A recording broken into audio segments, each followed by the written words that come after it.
Jenna Wolfe was the kind of woman who turned heads and never looked back. Andre Velasquez was the kind of man who watched from the shadows and never forgot a face. When their worlds collided, it was more than passion. It was control, obsession, and, in the end, something far more sinister. By the time her friends realized Jenna was in too deep, she had already vanished. No one could prove what happened inside the walls of that exclusive Miami nightclub, but the truth was far darker than anyone imagined. Jenna Wolfe had always been a force of nature, restless, electric, impossible to ignore. Even as a teenager in her quiet Georgia hometown, she carried herself like someone who didn't belong there. While other girls dreamed of weddings and white picket fences, Jenna dreamed of chaos, of fast cars, city lights, and men who smoked in silence and kept secrets in their eyes. She didn't just crave adventure, she chased it like a drug, always needing a higher dose. By 21, Jenna had vanished from her sleepy cul-de-sac and reappeared on the glittering streets of Miami. She built a new life, one post at a time. Beachside selfies, nightclub stories, designer handbags borrowed for photo shoots. On Instagram, she was bold, mysterious, and always a little dangerous. Her captions hinted at a life just out of reach. Trust no one but the thrill. Love me wrong? I'll love you worse. People followed her because they were intrigued, but few realized just how close fiction and reality blurred in Jenna's world. She had a type, and it was no secret. Her relationships weren't with lawyers or doctors or 9-to-5ers. They were with men who wore expensive watches and carried scars they never explained. Some owned nightclubs, some worked in imports, and others simply had no past she could verify. Jenna was drawn to their danger like a moth to flame, seduced by the illusion of control in a world that operated just outside the law. Friends warned her. Some walked away, but Jenna didn't mind. She wasn't chasing safety. She was chasing something darker, something that made her heart race in the middle of the night. In private, her life wasn't as glamorous. She couch-surfed for months when her rent was late, borrowed money from old flings, and sometimes disappeared for days with no explanation. There were rumors that she'd been spotted at underground parties where phones weren't allowed, with men whose names didn't show up on Google. Rumors that she knew too much, had seen too much. But whenever anyone asked, Jenna would smile and say, "Don't believe everything you hear, believe what you feel." And what people felt around her was always the same, curiosity mixed with unease. By the summer of 2023, Jenna was more popular than ever. Her follower count had exploded, and she had just signed a brand deal with a fashion label based in New York. It should have been a turning point, the start of a new chapter, but those close to her say she seemed distant. Her photos got darker, her captions more cryptic. She no longer tagged her location. One week, she deleted all her posts and then re-uploaded only a handful photos of herself in red lipstick, black leather, and shadowy rooms where her face was half hidden. There was one post in particular that stirred concern. It was a mirror selfie taken at night. She wore a silk robe and looked directly into the lens. The caption read, "Some men aren't dangerous because they're violent. They're dangerous because they smile while they ruin you." It went viral, but no one knew what it meant. Her phone history showed late-night calls to unknown numbers. Her browser history had searches about burner phones and self-defense laws. She began turning down paid gigs. She declined interviews. She started paying for everything in cash. No one could say for sure what was going on, but there was a shift. Something subtle and unnerving. Jenna had always flirted with danger, but now it seemed like she was being watched by it, touched by it. Then, on the first weekend of October, she met a man at a rooftop party. He wasn't tagged in the photo she posted of him, just a blurred silhouette leaning over her, whispering something into her ear. The caption was simple. "Finally, someone who gets it." No one knew who he was, and no one realized that her fate had already been sealed. His name wasn't whispered at first, not in Jenna's circles, not online, but slowly, and then, all at once, the man from the rooftop photo became the subject of quiet speculation. His name was Andre Velasquez, and those who had heard of him didn't speak casually. He wasn't a celebrity, though his face was sometimes seen in the background of nightclub grand openings, fashion galas, or whispered about parties in the city's most exclusive penthouses. He wasn't on social media, no digital trail, no past you could trace. But his reputation, that lingered like smoke in the air. Andre wasn't known for love. He was known for power. He was believed to be the silent partner behind several high-end clubs in Miami and the surrounding area. Clubs with private entrances, blacked-out windows, and guest lists that required more than fame to get on. There were rumors that one of his clubs was a front for something darker. Money laundering, maybe, or ties to foreign syndicates? No charges, no arrests, just rumors. And Andre liked it that way. People feared what they didn't understand, and Andre made sure to stay just out of focus. When Jenna became involved with him, it didn't feel like one of her usual flings. This wasn't a weeks-long romance with someone who craved attention more than privacy. This was something colder. He didn't appear in her stories, he wasn't tagged in her posts, but she was with him constantly, gone for days, showing up to events with bruises she claimed were from accident, smiling a little too tightly, laughing a little too loudly. Friends noticed the change. Anna stopped responding to messages. She skipped a birthday party she'd helped plan. She left a photo shoot early after taking a call and never explained why. Her eyes looked heavier, and not from lack of sleep, more like the weight of something she couldn't name. Those closest to her asked questions, gently at first, and then with concern. Jenna brushed them off with vague reassurances. "He's intense, but he loves me," she'd once said. "I feel safe in the chaos." But the truth was, chaos had stopped being a game. Andre's presence was never loud. He didn't make threats, he didn't yell, but he was controlling in ways that couldn't always be seen. Jenna began dressing differently, more conservative, more polished. She stopped talking about her plans. She changed her phone number, and in one quiet move, she transferred ownership of several of her brand deals to a new management group that just happened to be based out of a shell company connected to Andre.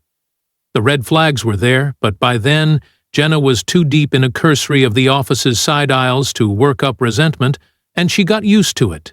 Sooner or later, she took the freeway. A new business was organized. She shared too deep with it. Never voiced late, always alone. Employees said she was rarely upstairs with the crowd. She'd go directly into the back, sometimes for hours. No one knew what happened behind those doors. One bartender said she came out once, looking shaken, holding a cracked phone and whispering into it with trembling hands. When asked if she was okay, she only nodded and walked out. Then there was the post. On a Tuesday night, Jenna posted a black screen with white text. "If anything happens to me, it wasn't an accident." No explanation, no location, just that. The post was live for 4 minutes before it was deleted. Most people missed it. But a few screenshotted it, a few remembered, and to those who did, it felt like a cry for help swallowed by silence. After that night, her social media changed. Fewer posts, no location tags, less color. Her final photo before everything went wrong was taken in a dimly lit room, shadows curling around her face like smoke. Her caption read, "I see everything now." No one knew what she meant, but some would later say it was her way of saying goodbye. It was a warm, sticky night on October 19th, 2023, when Jenna Wolfe walked through the glowing entrance of Vortex, the high-end Miami nightclub known for its velvet ropes, whispered secrets, and the man who silently ruled its shadows. Surveillance footage showed her stepping out of a black SVU at precisely 11:43 p.m. She wore a striking red dress that clung to her frame, her makeup flawless, her expression unreadable. The doorman barely made eye contact as he let her in. Everyone knew she didn't wait in lines. Inside, the music pounded and lights pulsed across the crowd. But Jenna didn't linger near the bar or the dance floor. She moved quickly, slipping through a side hallway toward a back room rarely seen by the public. Those who worked there said she had become a regular fixture in the weeks leading up to that night, though always unannounced, always discreet. No one asked questions when she arrived, and no one dared when she vanished. Chanel was never seen leaving the club. The next morning, her phone was silent. No texts, no calls, no activity on social media. A small group of friends noticed the absence, but Chanel was known to disappear for a day or two. It wasn't until the third day that concern turned to fear. Her best friend, Liv, drove to Jenna's apartment complex and knocked on her door. No answer. The lights were off. The air was still. The landlord, already annoyed with her late rent payments, agreed to let Liv in. What they found inside was unnerving. Jenna's apartment wasn't messy. In fact, it looked staged, almost too perfect.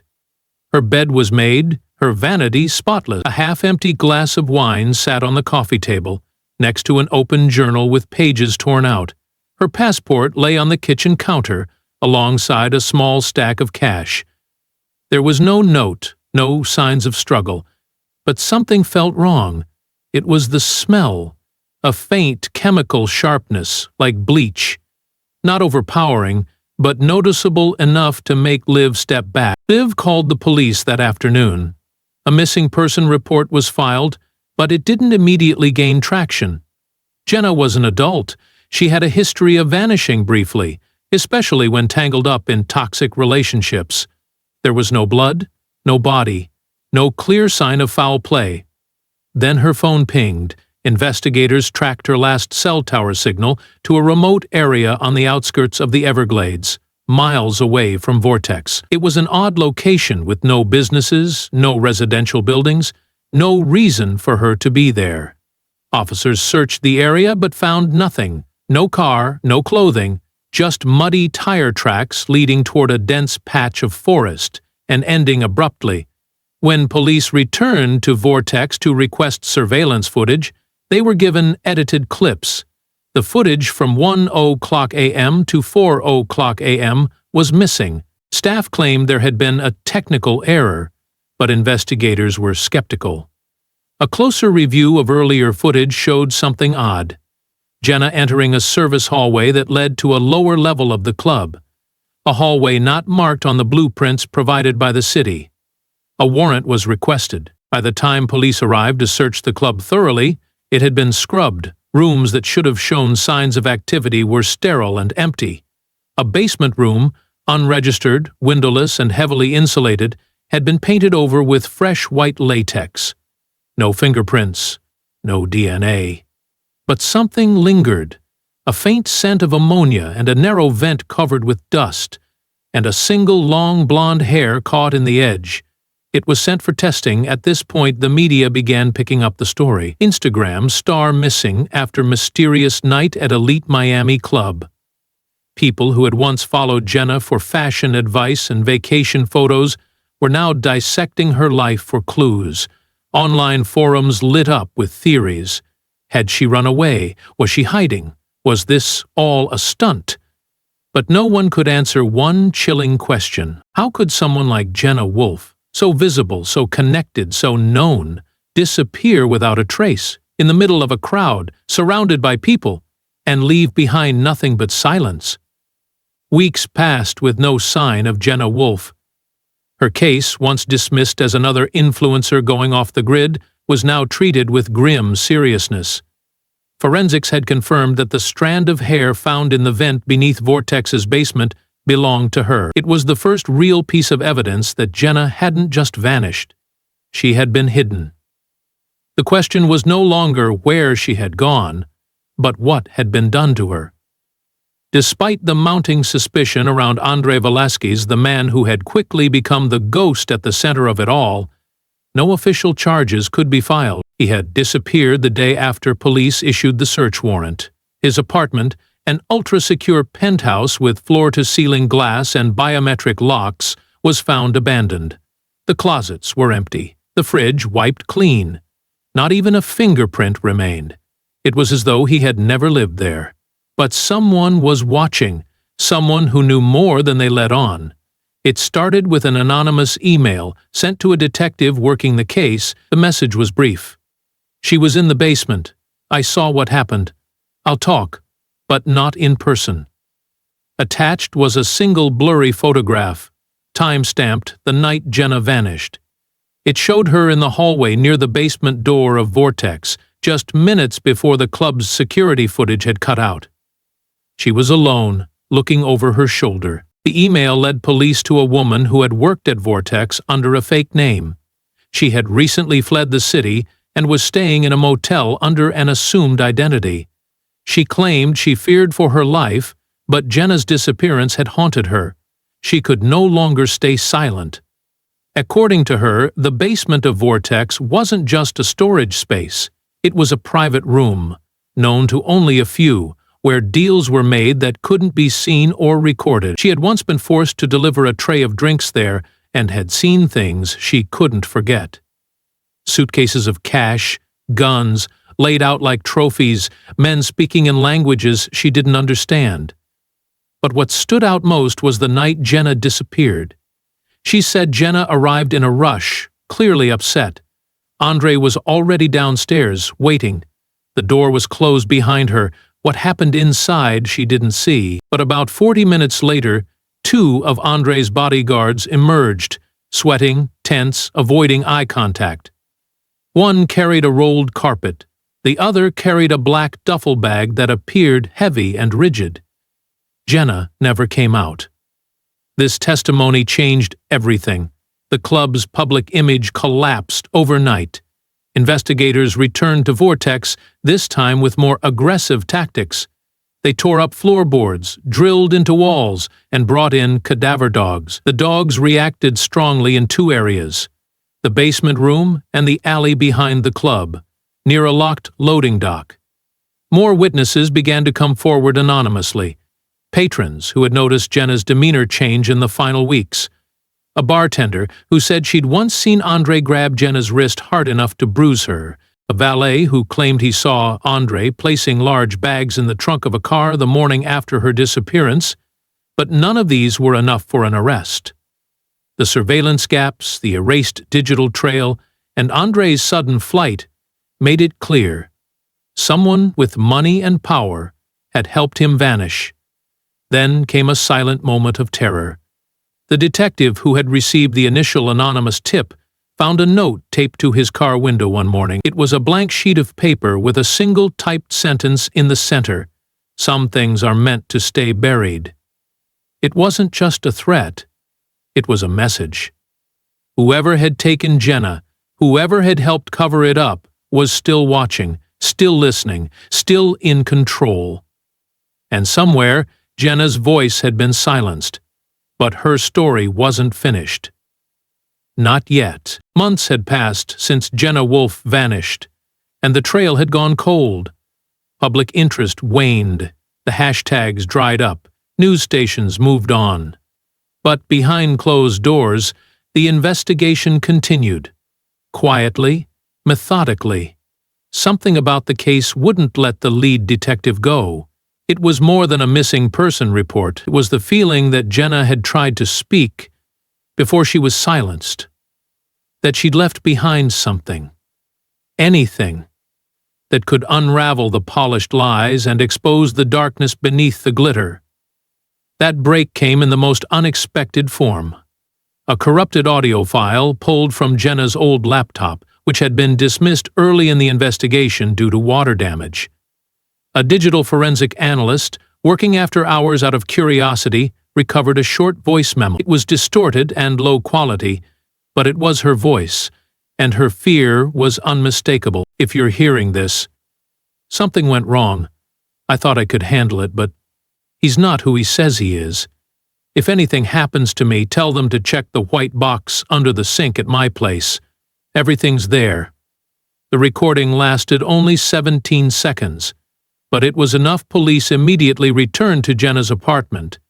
Hidden in the false bottom of the cabinet under her kitchen sink, they found a small white box sealed with tape. Inside were several items: an external hard drive, a disposable phone, and a collection of printed photographs, images Jenna had clearly taken herself, most of them blurry, many dark, but all chilling.